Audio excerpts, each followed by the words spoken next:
17번째 말씀을 전합니다.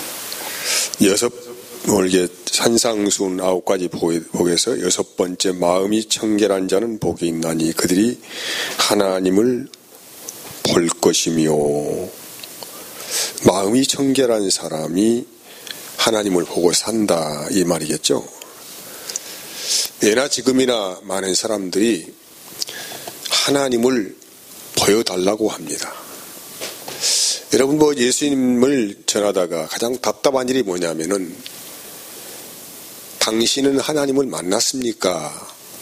또는 하나님을 한 번만 보여주시면은 내가 정말로 믿겠습니다. 이런 분들이 거의 대부분인 것 같아요.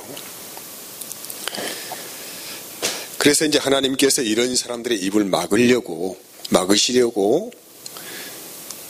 2000년 전에 이스라엘 땅에 사람의 모습으로 오셨어요. 그리고 사람들과 함께 33년 동안 사셨어요. 근데 그 시대 사람들이 사람의 모습으로 오신 그 하나님에 대해서 부인하고 욕하고 오히려 그분을 사형대에 올려서 죽였습니다.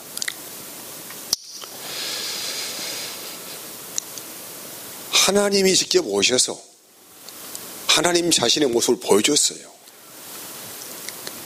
근데 하나님이 하시는 일이 전혀 그들의 생각과 맞지 않다고, 그들이 상상하고 인식하고 있는 하나님이 아니라고 하나님을 욕하고 때리고 십자가에 못 박아 죽였다는 것이 역사적인 사건이에요. 심지어는 그 예수님의 제자들까지도 예수님을 인식하지 못했어요. 베드로는 십자가에 달려 돌아가시려고 잡히는 예수님을 향하여서 나는 저분의 제자가 아니라고 3번이나 부인을 했고, 또한 그 과정 안에서 예수님의 제자들은 서로가 예수님이 했던 권좌에 앉으면은 좌우편에 앉겠다고 서로 싸웠어요. 지금 예수님을 3년 동안 따라다니는 제자들도 역시 하나님이란 존재에 대해서 거의 인식이 없었던, 그리고 그분을 부정하고 자기 자신이 만들어낸 어떤 상상 속의 하나님을 설정해 놓고 나는 그런 하나님에 대해서 마음을 열겠다고 그렇게 한 거예요. 지금도 여러분 동일한 일이 계속적으로 벌어지고 있습니다. 지금도 수많은 사람들이 이구동성으로 하는 말이 하나님을 내가 좀 보면 믿겠다고 하는 거예요. 나 그분을 좀 만났으면 좋겠다. 그러면은 그 사람들이 말하고 있는 그 하나님은 과연 어떤 하나님일까요?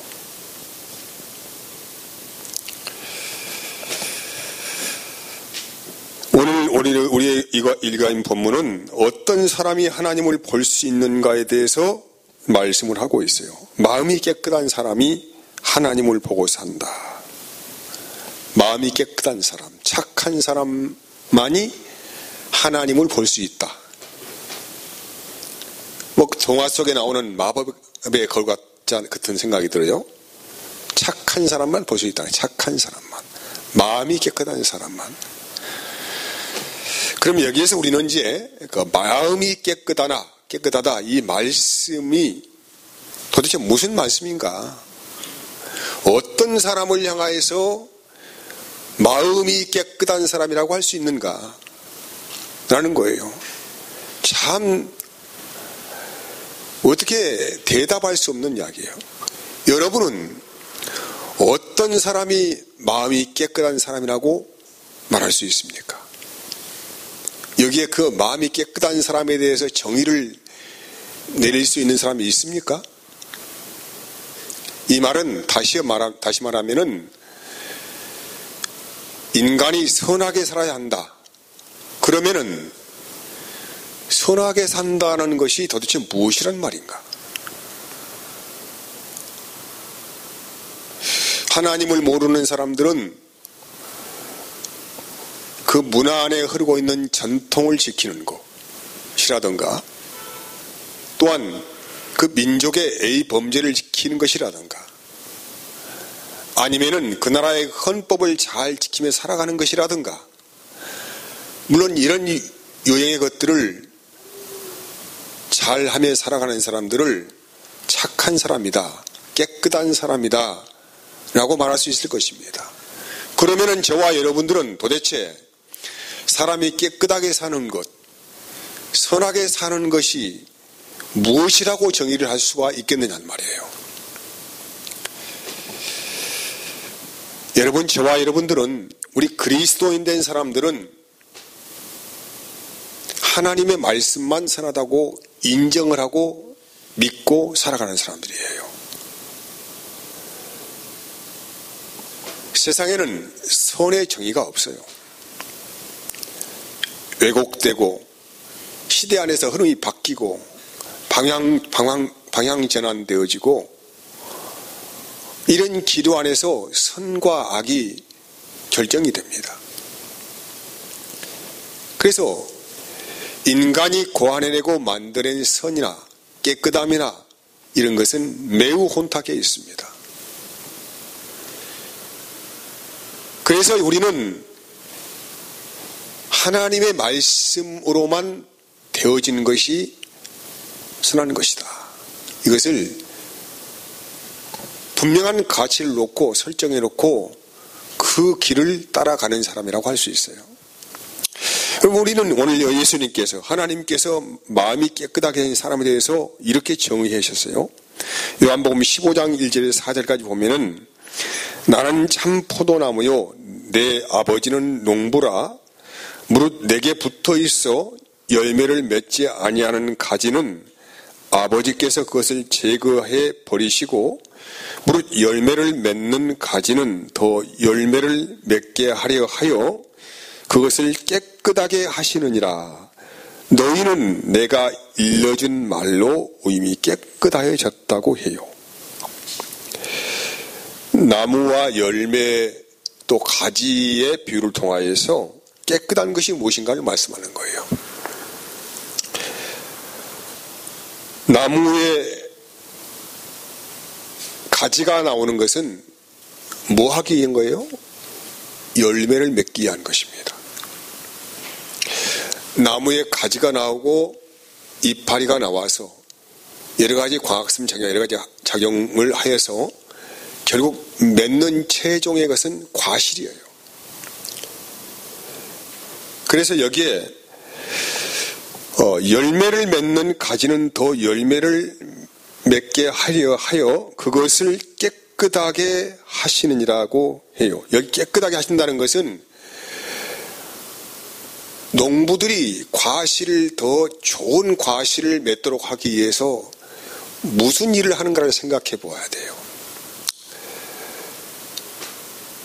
좀 볼 때에 농사를 해본 경험이 있는 사람들은 좋고 탐스러운 가시를 맺게 하기 위해서 전정가지 작업을 해줘요. 그러니까 좀 보잘것없이 열매를 맺으려고 하는 가지의 일을 알고 있다는 것이죠. 그러니까 이것을 깨끗하게 정리를 해요.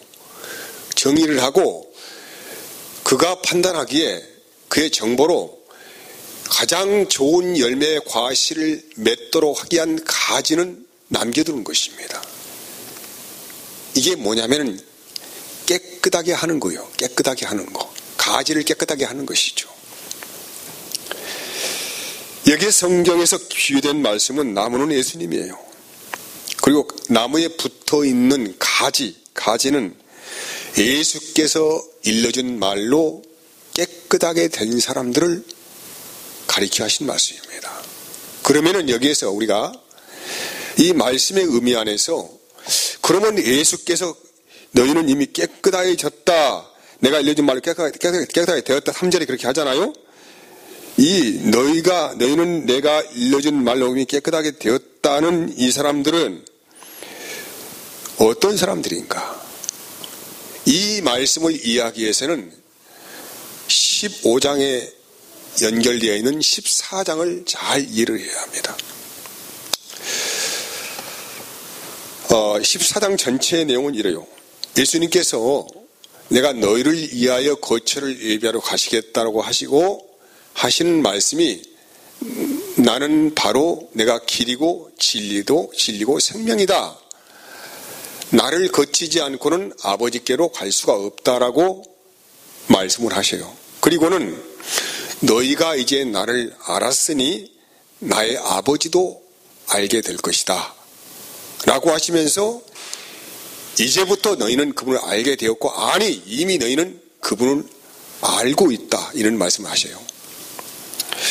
이 말씀에 이어받아서 제자 빌립이라는 사람이 예수님께 말합니다.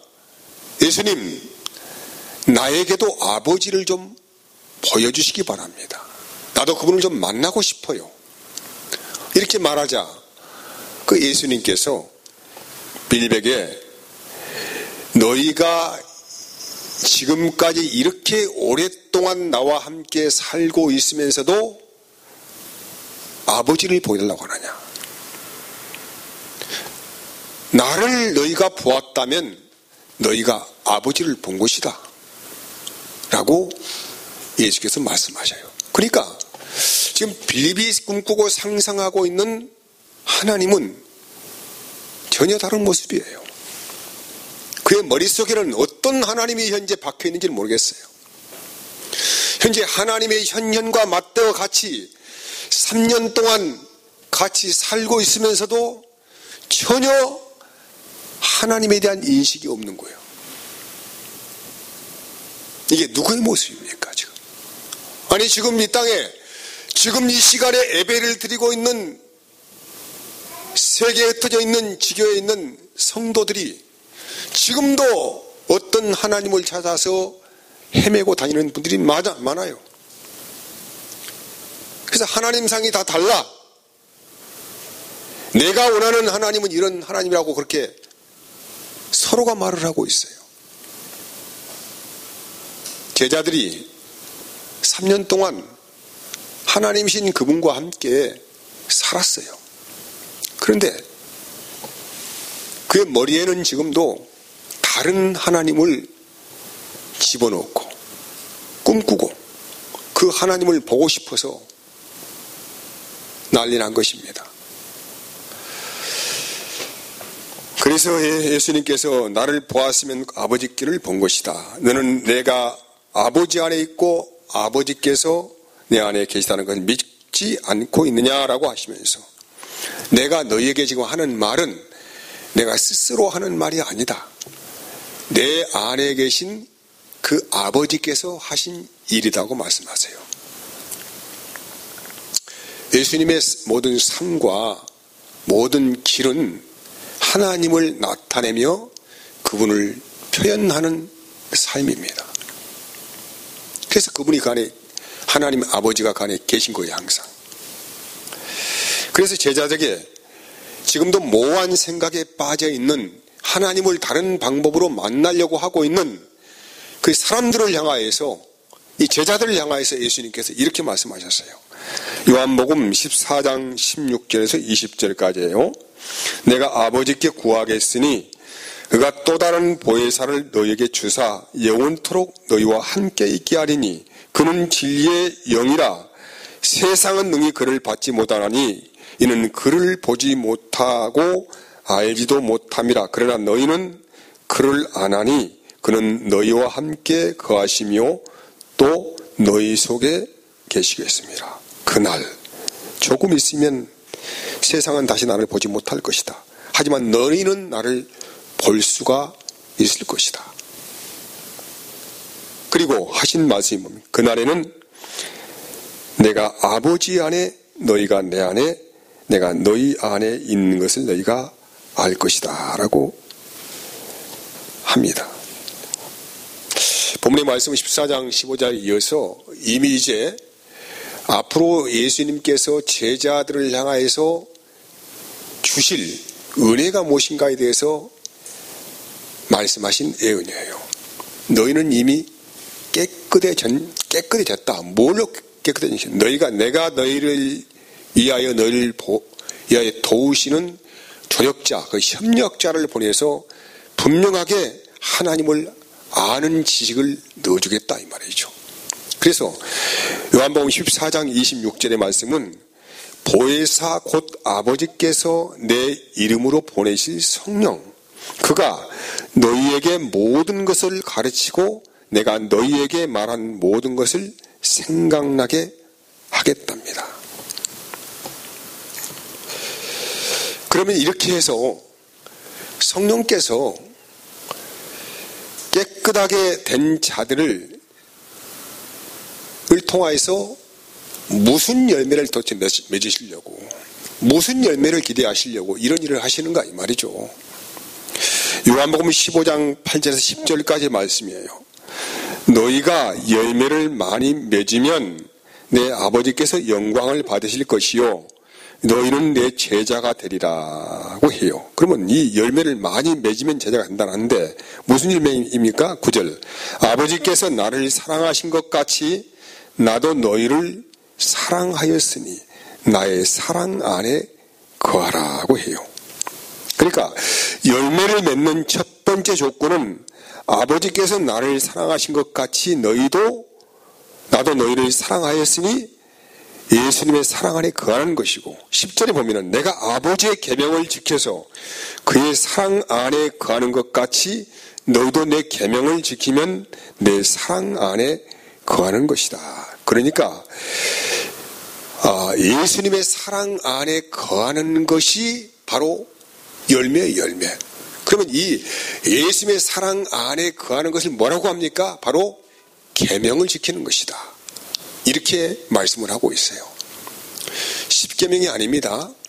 새 계명을 너희에게 주노니. 새 계명을 너희에게 주노니예요. 이어진 말씀 17절 내가 이것을 너희에게 명함은 너희로 서로 사랑하게 하려 함이라고 합니다. 그러니까 나무 대신 그 예수님께 붙어 있으면은 그 붙어 있는 상태가 뭐냐면은 예수님의 사랑을 마음에 받아들여서 살아가는 사람을 말하는 거예요. 그래서 그 사랑의 영성이요.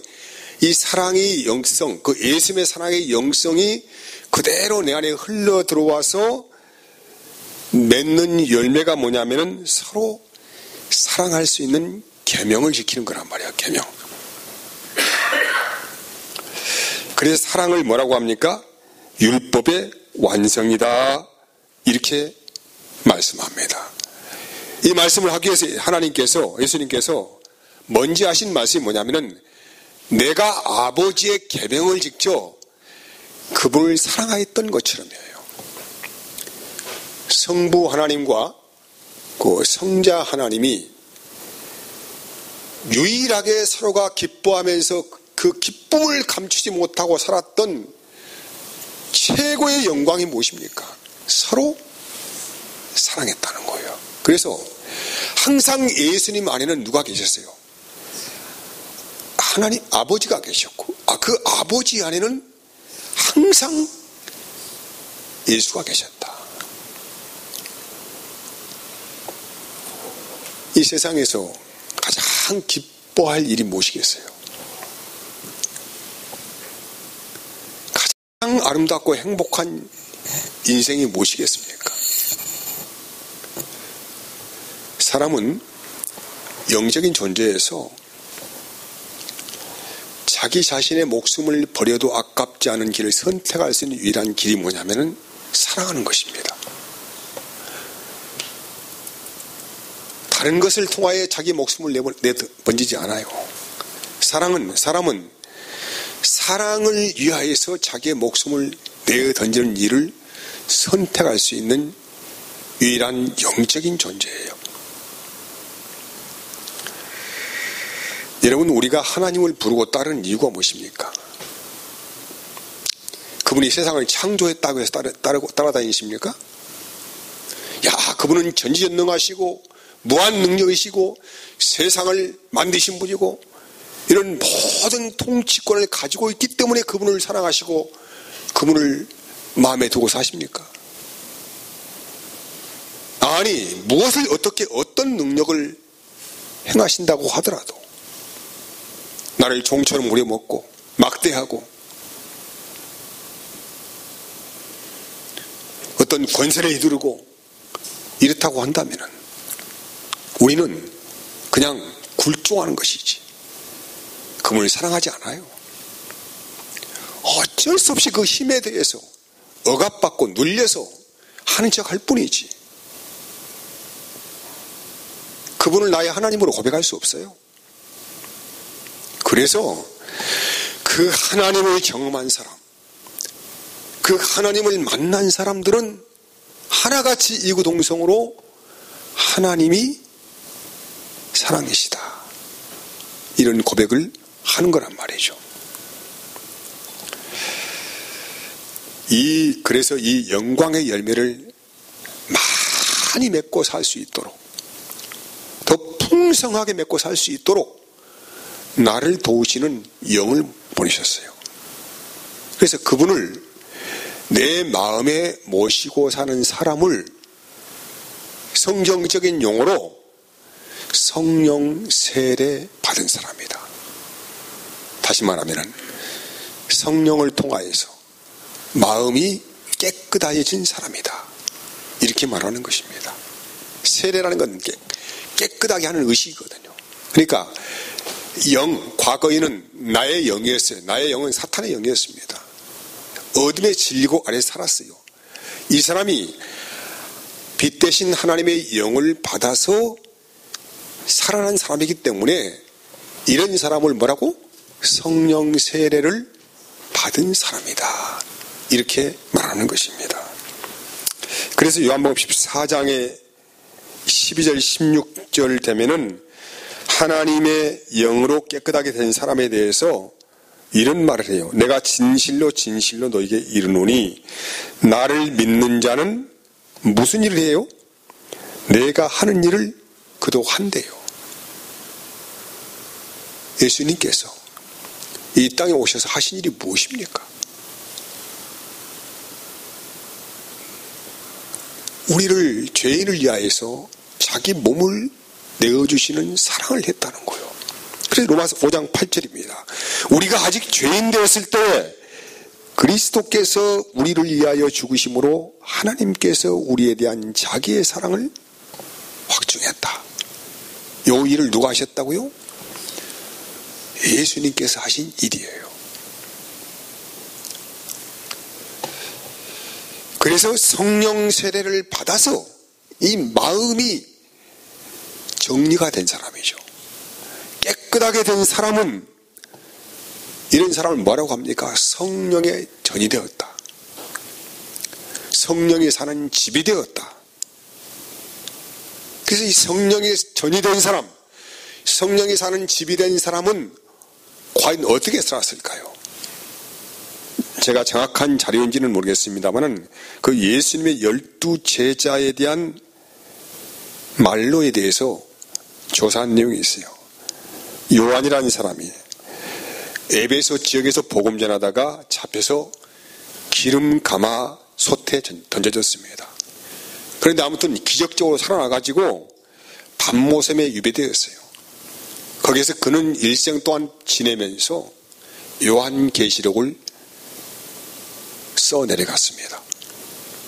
베드로 로마에서 십자가형을 선고받고 이제 죽임을 당하려고 십자가에 묶였는데 그때에 그의 생각에 내가 과거에 예수님의 십자가 현현 앞에서 내가 그분을 3번 부인했다는 그런 일이 생각이 나서 나는 예수님처럼 죽을 수 없다는 거예요.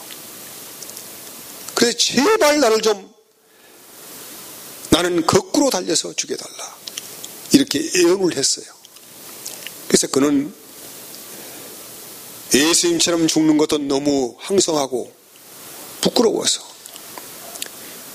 거꾸로 매달려서 십자가형에서 죽어갔습니다. 야고보는 십자가형을 받고 형장에 끌려갔는데 야고보의 모습은 너무 기쁘고 영광스러운 모습이었다고 해요. 그래서 이 광경을 본, 그 끌려가고 있던 광경을 본 어떤 사람이 마음에 감동을 받아버렸어요. 아니 어떻게 저렇게 참혹한 십자가의 형장에 끌려가면서 저렇게 평안하고 찬란한 미소를 지으면서 갈 수가 있을까라는 그런 광경을 보고 마음에 감동을 받아가지고 그 자리에서 이 사람이 나도 예수 믿겠습니다, 이런 고백을 했다가 그 현장에서 잡혀서, 현행범으로 잡혀서 그날 야고보가 달려 죽은 그 십자가형에 같이 묶여서 죽였다는 것입니다. 안드레 역시 십자가형 선고를 받았는데 십자가형에 매달려서 거기에서도 예수 믿으라고, 제발 예수 믿으라고 복음을 전하다가 죽었다고 하고, 그 외에 빌립, 시몬, 나다나엘, 야고보, 토마 역시 엄청난 매를 맞고 십자가형을 당하거나 돌에 맞아 죽어갔다고 합니다. 더 큰 일이라고 하는 것이 무엇입니까? 예수님처럼도 할 수 있고 더 큰 열매를 맺는 것이 무엇입니까? 더 많은 열매를 맺는 것이 뭐예요? 바로 주님처럼 우리를 사랑하다가 죽어가신 그분처럼 우리가 사람을 사랑하다가 죽어가는 것입니다. 요한계시록 20장 4절을 보면은 또 내가 보좌들을 보니 거기에 앉은 자들이 있어 심판하는 권세를 받았더라. 또 내가 보니 예수를 증언함과 하나님의 말씀 때문에 목배임을 당한 자들의 영혼과 또 짐승과 그의 우상에게 경배하지 아니하고 그들의 이마와 손에 그의 표를 받지 아니한 자들이 살아서 그리스도와 더불어 1000년 동안 왕노릇하더라. 예수를 증언함과 하나님의 말씀 때문에 목배임을 당한 자들의 영혼, 이들이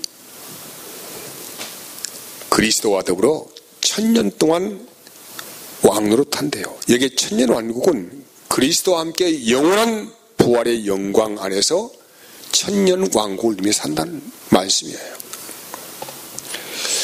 바로 순교의 영을 받은 사람들은 성령 받은 사람들입니다. 저와 여러분들이 성령을 받았다고 하면 순교의 영을 받은 거예요. 우리는 그래서 인생을 우리의 마음대로 살지 못합니다.